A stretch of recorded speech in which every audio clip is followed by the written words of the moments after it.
London, 1967. A young bassist named Ian Killmister stood backstage at a club where the world's most electrifying guitarist was about to perform. What Jimi Hendrix told him that night would echo through 50 years of rock and roll history. But in 1967, Lemmy had no idea he was talking to a god. He was just trying to score some acid for a guy with an afro and a smile that could light up the darkness. The worlds of psychedelic blues and heavy metal thunder seemed galaxies apart, separated by a decade and a complete philosophical revolution. But there was a thread connecting them, invisible to everyone except the man who lived it. That thread was soaked in LSD, wrapped in amplifier cables, and baptized in whiskey. By the time Lemmy Kilmister died on December 28, 2015, he had become the last true outlaw of rock and roll. But almost nobody knew that his rebellion was born in the shadow of the greatest guitarist who ever lived. This is not the story of Motorhead. This is the story of what happened before Motorhead could exist. Subscribe to this channel if you want to discover the hidden connections that shaped rock history, because what you're about to hear has never been told like this before. 1967 was the summer of love, but for a 21-year-old bass player struggling to make rent in London, it was just another season of desperation dressed in paisley. Lemmy was playing in a band nobody remembers now, hauling equipment between tiny clubs where the audiences were too stoned to applaud and too broke to buy drinks. The British music scene was exploding with psychedelic experimentation, and American blues musicians were crossing the Atlantic like prophets bringing scripture to the unconverted. Jimi Hendrix had arrived in London the previous year, plucked from obscurity by Chas Chandler of the Animals, and within months, he had become the most talked-about musician in the city.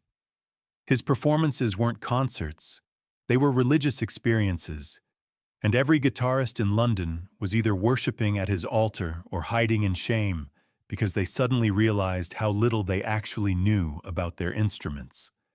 Lemmy wasn't a guitarist, he was a bass player, but he understood what Hendrix represented. This wasn't just about technical skill or showmanship. It was about freedom, the kind of primal, sexual, dangerous freedom that the British establishment feared more than communism. The Jimi Hendrix Experience was playing a residency at a club in Soho, one of those cramped, smoke-filled venues where the stage was barely raised above the floor and the ceiling dripped condensation from the heat of packed bodies. Lemmy had heard the rumors. Everyone had. Hendrix could play guitar behind his head, with his teeth, could make the instrument scream and moan like a living creature in ecstasy or agony. But rumors were just rumors until you saw it yourself, and Lemmy wanted to see it. He didn't have money for a ticket, so he did what desperate musicians always do. He talked his way backstage. The exact details of how he managed this have shifted over the years in various retellings, but the core truth remains consistent. Lemmy met Hendrix before the show, and Hendrix asked him for something that would become a defining transaction in both their lives. Hendrix needed acid. Lemmy could get acid. In that moment, a door opened between two worlds that should never have touched, and Lemmy walked through it without hesitation. LSD in 1967 London wasn't just a drug, it was a sacrament, a tool for expanding consciousness and breaking down the walls of perception that society had built around acceptable thought. Hendrix and his contemporaries treated psychedelics with a kind of reverence, believing that the music they created under its influence was more authentic, more connected to some cosmic truth that straight society couldn't access. Lemmy didn't share this romantic view. For him, LSD was currency, a way to gain access to circles that would otherwise ignore a scruffy bass player from Stoke-on-Trent. He could get acid because he knew people who made it, distributed it, people who operated in the shadows of London's underground scene. When Hendrix asked, Lemmy delivered, and in exchange, he was allowed into the inner sanctum. He became a roadie, one of the faceless workers who hauled amplifiers, tuned guitars, and made sure the artists had whatever they needed to perform. It was grunt work, the kind of labor that destroyed your back and paid almost nothing, but for Lemmy it was an education no music school could provide. Watching Hendrix perform night after night was like watching alchemy. The way Hendrix approached the guitar wasn't about notes or scales. It was about emotion translated directly into sound, bypassing the intellect entirely and hitting the audience in the gut. Lemmy stood in the wings, sometimes holding a cable, sometimes rolling a joint, sometimes just watching in silence as Hendrix bent reality with his Stratocaster. The Experience's rhythm section, Noel Redding on bass and Mitch Mitchell on drums, were phenomenal musicians, but they existed to support Hendrix's vision, to provide the foundation upon which he could build his sonic cathedrals. Lemmy absorbed this dynamic, understanding instinctively that rock and roll wasn't about democracy. It was about singular vision executed with absolute commitment. Years later, when he formed Motorhead, Lemmy would structure the band around this same principle. The bass player as the driving force, the guitar and drums serving the song's relentless forward momentum. But in 1967, he was still just learning, still trying to figure out who he was and what kind of music he wanted to create. But there was one conversation that Lemmy never forgot. One moment when Hendrix looked at him with those drowsy, knowing eyes and said something that would haunt him for the rest of his life. They were backstage after a particularly intense show, the kind where Hendrix had demolished his guitar in a fit of feedback-driven rage, and the crowd had nearly rioted with ecstatic energy. Lemmy had just handed Hendrix a towel and a drink, performing his roadie duties with practiced efficiency, when Hendrix turned to him and said, in that soft, almost shy voice that contrasted so sharply with his stage presence, that Lemmy wasn't like the other hangers-on. Most people, Hendrix observed, wanted something from him, wanted to absorb some of his magic by proximity, as if talent were contagious. But Lemmy, Hendrix said, seemed like he was studying, like he was trying to figure out how the trick was done so he could do his own version of it. Then Hendrix said the words that would echo across decades. "You're not a musician, man. You're a survivor. And survivors don't play the blues. They create something new." At the time, Lemmy didn't fully understand what Hendrix meant. He was a musician, wasn't he? He played bass, he knew his scales, he could hold down a rhythm. But Hendrix saw something deeper, something that wouldn't fully manifest until years later when Lemmy stood on stage with Motörhead and unleashed a sound that owed nothing to blues, nothing to psychedelia, nothing to any tradition except pure, unfiltered aggression. Hendrix was right. Lemmy wasn't trying to master an existing language. He was trying to invent a new one, a musical vocabulary that expressed the anger, the alienation, the refusal to compromise that defined his entire worldview. In 1967, that language didn't exist yet. Heavy metal was still embryonic, scattered across a few bands like Black Sabbath and Led Zeppelin, who were groping toward something darker and heavier than the peace and love optimism of the hippie movement. Lemmy's role in the Hendrix orbit was preparation, a kind of apprenticeship where he learned not what to do, but what kind of artist he refused to become. The roadie work continued through 1968 and into 1969, a blur of tour buses, hotel rooms, and substances that would kill most people, but seemed to fuel the creative engine of the late 60s music scene. Lemmy saw Hendrix at his best and at his worst, watched the toll that fame and expectation took on someone who just wanted to play guitar without the weight of being a generational icon crushing him. Hendrix was only 4 years older than Lemmy, but he seemed ancient, worn down by the constant demands of management, record labels, fans who wanted him to set his guitar on fire every single night, as if spontaneous combustion could be scheduled and repeated on command. There were moments of genuine connection, times when Hendrix and Lemmy would talk about music theory or the state of the world, but more often there was just exhaustion, the grinding fatigue of touring and performing and maintaining the myth of the untouchable rock god. Lemmy learned from this too. He learned that authenticity couldn't be faked, that audiences could smell desperation and artifice from a mile away. When he eventually formed Motorhead, he built the band's entire identity around raw, unpolished honesty. No stage theatrics, no costume changes, just 3 guys playing louder and faster than physics should allow. September 18th, 1970. Lemmy was in his flat when the news reached him, delivered by someone who had heard it on the radio. Jimi Hendrix was dead. 27 years old, found unresponsive in a London hotel room, choked on his own vomit after mixing barbiturates and alcohol.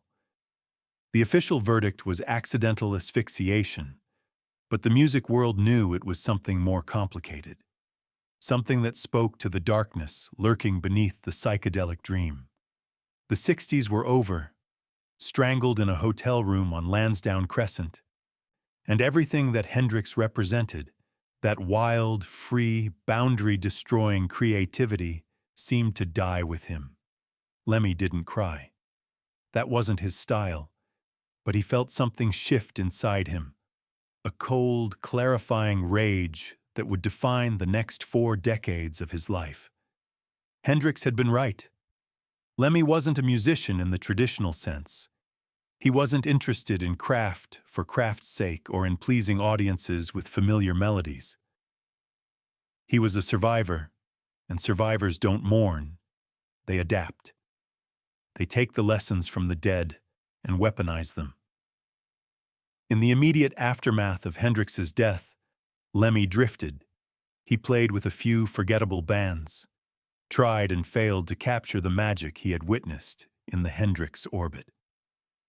The music scene was changing, the optimism of the late 60s curdling into the cynicism of the early 70s. Prog rock was becoming popular, bands like Yes and Genesis creating elaborate, intellectually ambitious compositions that required virtuosity and patience. Lemmy hated it. He hated the pretension, the self-indulgence, the way these musicians seemed to think complexity was the same as depth. His musical taste was moving in the opposite direction, toward simplicity, volume, and aggression. He wanted music that hit you like a fist, not music that asked you to appreciate its clever time signatures. This philosophical stance would eventually lead him to Hawkwind, the space rock collective that became his home for the first half of the 70s. Hawkwind was strange, experimental, and utterly uncommercial, but they shared Lemmy's contempt for mainstream respectability. They played long, droning improvisations that combined science fiction themes with heavy amplification, creating soundscapes that were simultaneously hypnotic and punishing. Lemmy joined Hawkwind in 1971, and for the next 4 years, he found a kind of purpose. He wasn't the leader, but he was the driving force, the bass player who anchored the band's cosmic freakouts with a pounding motoric rhythm that refused to let the music float away into pure abstraction. Hawkwind's audiences were hippies and bikers, students and outcasts, people who wanted music that felt like a journey to another dimension. Lemmy gave them that, but he also gave them something harder, an edge that cut through the haze of incense and marijuana smoke. He was still thinking about what Hendrix had told him, still processing the idea that he was a survivor creating something new. With Hawkwind, he began to understand what that meant. It meant refusing to be categorized, refusing to play by the rules that the music industry wanted to impose. Hawkwind toured relentlessly, playing free festivals and underground clubs, building a cult following that existed outside the mainstream radar. Lemmy loved it. This was freedom, not the naive flower power freedom of the hippies, but the darker, more dangerous freedom of people who had nothing to lose. But freedom has a price, and in 1975, Lemmy paid it. The band was on tour in Canada when customs officials at the border decided to search the tour bus. They found speed, amphetamine sulfate, the drug that Lemmy had been using for years to stay awake during endless drives and performances. The officials assumed it was cocaine, which would have been a far more serious charge. But even when tests confirmed it was speed, the damage was done. Lemmy was arrested, spent a night in a Canadian jail cell, and when he was finally released, Hawkwind's management made a decision that would alter the course of rock history. They fired him. Not because of the arrest itself, but because they were tired of the chaos that seemed to follow Lemmy wherever he went. Tired of dealing with a bassist who refused to moderate his lifestyle or conform to anyone's expectations. The official story was that Lemmy had done the wrong drugs, that Hawkwind was a psychedelic band, and speed didn't fit their aesthetic. But the truth was simpler and crueler. They wanted him gone, and the arrest gave them an excuse. Sitting in that jail cell, Lemmy made a decision. He wasn't going to beg for his job back, wasn't going to apologize or promise to change. Instead, he was going to start his own band, a band that would be everything Hawkwind wasn't. Fast, loud, aggressive, and utterly uncompromising. He already had a name. Before he was fired, Lemmy had written a song for Hawkwind called Motörhead, a tribute to speed freaks and the racing lifestyle. Hawkwind had recorded it, but it didn't really fit their vibe, too blunt and direct for a band that preferred cosmic metaphors. Now that song's title would become Lemmy's declaration of war against everything polite and respectable in rock music. Motorhead wasn't going to be a psychedelic experiment or a prog rock showcase. It was going to be a sonic assault, the musical equivalent of a motorcycle gang tearing through a quiet suburb at 3 a.m. And at its core, driving the relentless forward momentum, would be Lemmy's bass, distorted and overdriven until it sounded more like a rhythm guitar, pounding out power chords with the subtlety of a sledgehammer. The formation of Motorhead in late 1975 was chaotic and desperate. Lemmy recruited a guitarist named Larry Wallace and a drummer named Lucas Fox, both competent musicians who didn't fully understand what Lemmy was trying to create. They recorded a demo, shopped it to record labels, and got rejected by almost everyone. The music was too fast, too aggressive, too different from what was selling at the time. Punk rock was just beginning to emerge in London, but even punk seemed sophisticated compared to what Motorhead was doing. Punk had a message, a political edge, a sense of irony. Motorhead just had volume and velocity. The lineup changed. Fox was replaced by Phil "Filthy Animal" Taylor, a drummer who could match Lemmy's intensity, and Wallace eventually gave way to Fast Eddie Clarke, a guitarist who understood that in Motorhead, the guitar wasn't there to solo or show off. It was there to serve the song's relentless drive. This lineup, the classic Motorhead trio, would define the band's sound for the next decade and beyond. By 1977, Motorhead had a record deal and a growing reputation as the loudest, nastiest band in Britain. Their self-titled debut album was raw and unpolished, exactly as Lemmy wanted it. But it was their second album, Overkill, released in 1979, that announced to the world that something genuinely new had arrived. The title track opened with a drum assault that sounded like machine gun fire, and Lemmy's bass came in like a tank rolling over anything in its path. This wasn't blues-based rock like Led Zeppelin, wasn't the doom-laden heaviness of Black Sabbath, wasn't the theatrical bombast of prog rock. This was speed metal before the term existed, a template that every thrash and death metal band for the next 40 years would follow. Lemmy had finally created the language Hendrix had predicted, a musical vocabulary built on aggression, velocity, and an absolute refusal to compromise. Critics didn't know what to make of it. Some called it noise, some called it brilliant, but everyone agreed that Motorhead sounded like nothing else. The connection to Hendrix wasn't obvious to most listeners, but Lemmy never forgot it. In interviews throughout his life, he would talk about his roadie days with reverence, describing Hendrix as one of the few genuine artists he had ever met. Hendrix's influence wasn't in the notes Lemmy played. It was in the attitude, the understanding that rock and roll was supposed to be dangerous, that it was supposed to scare parents and make authority figures uncomfortable. Hendrix had achieved this through psychedelic experimentation and virtuoso guitar work. Lemmy achieved it through sheer volume and relentless energy. Different methods, same philosophy.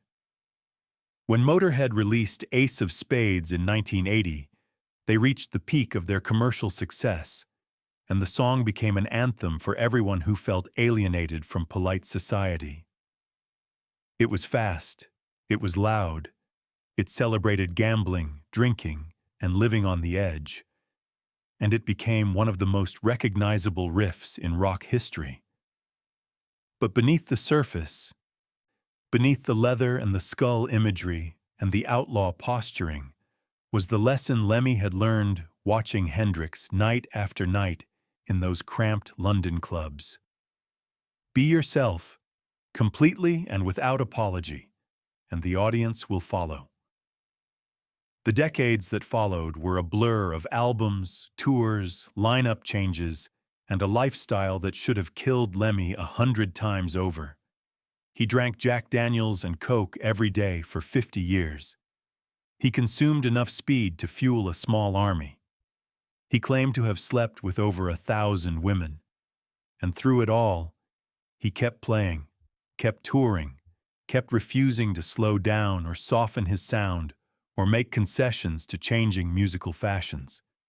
Grunge came and went. Nu metal rose and fell. But Motorhead remained Motorhead, a constant in an ever-shifting landscape.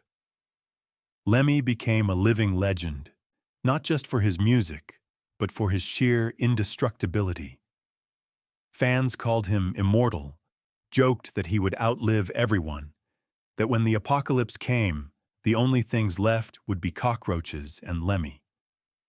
But immortality was always an illusion, and even survivors eventually run out of road.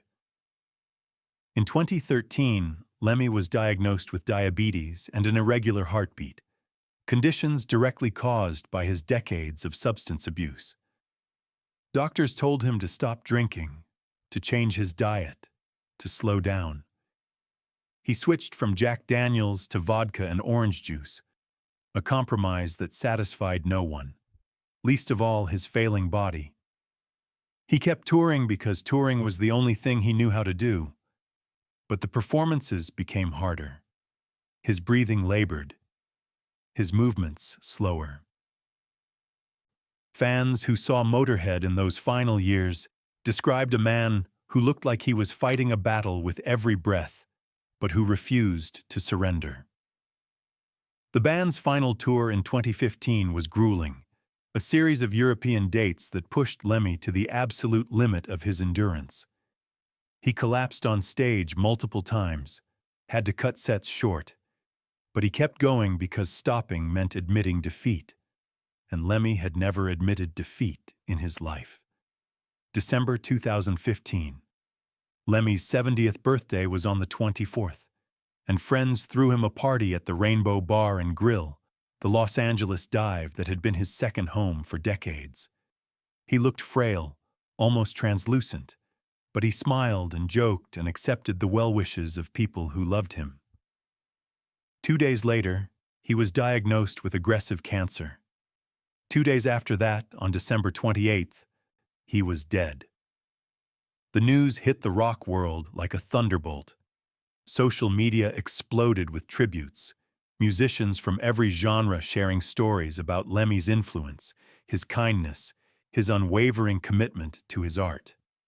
Metallica, Megadeth, Slayer, every thrash metal band that had ever existed owed a debt to Motorhead, and they all acknowledged it in the days following Lemmy's death.